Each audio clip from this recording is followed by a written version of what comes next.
Guys, alright, look, at 1 a.m. this morning, something dropped all over the planet. It's called the ill mind of Hopsin 5. The ill mind of Hopsin 5. Ill mind of Hopsin 5. I'm blown away, kind of speechless at what he talks about.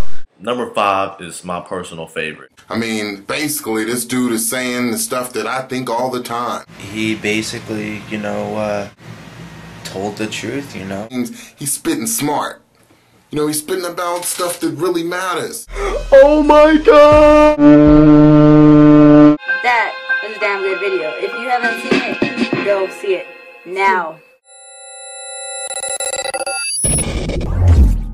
One night, some of the biggest adversaries of hip-hop sat down and had a conversation about its effects on the youth. They said parents weren't strict enough. Young people are too influenced by ignorant artists. They disapproved of teenage promiscuity, and they believed that marijuana rots the brain. Later that evening, Hopsin released the 5th installment of his Ill Mind series, saying exactly what he's always wanted to say, which is parents aren't strict enough. Young people are too influenced by ignorant artists. He disapproved of teenage promiscuity, and he believed that marijuana rots the brain. Now let me ask you, why were you so moved by this song? Why is it that so many people say it has a positive message, yet when I hear it, all I hear is judgment? Why is it called unique when it has the same misogynistic tone of every other rap song? You can't try to help break someone out of a cycle by calling them names. Motivational? I guess if he throws a few buzzwords like succeed and goals, people think it's uplifting. But let me reinforce my point. If Bill O'Reilly wrote an EP about the state of hip-hop, he would obviously apply his conservative beliefs. Basically some of the shit that he's used to judge rap music for years. I think the track list would sound like this. Number 1, lack of parenting. Followed by too much sex, too much partying, too much pot. Number 5, not enough goals. And finally, black people can't evolve, featuring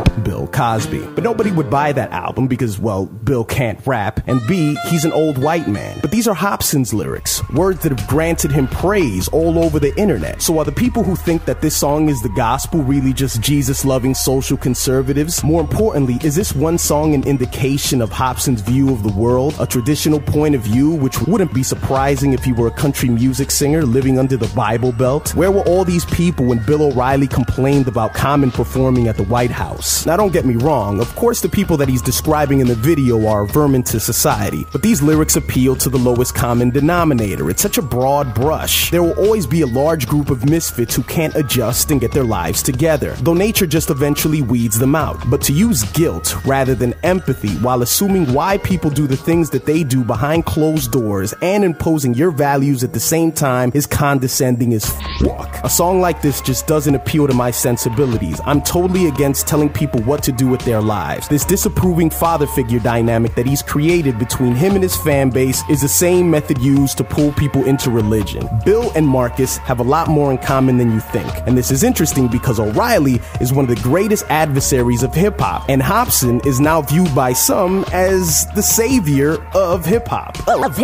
In closing, I'm sure he had good intentions with this song, but if you're going to insist on making a track that takes itself so seriously while addressing issues that can be rooted to child abuse and other psychological damages, you ought to be able to provide some solutions rather than just an offering of your guidance at the end of the video.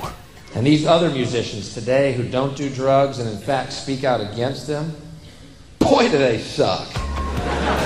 What a coincidence. Ballless, soulless, spiritless, corporate little bitches, suckers of Satan's cock, each and every one of them.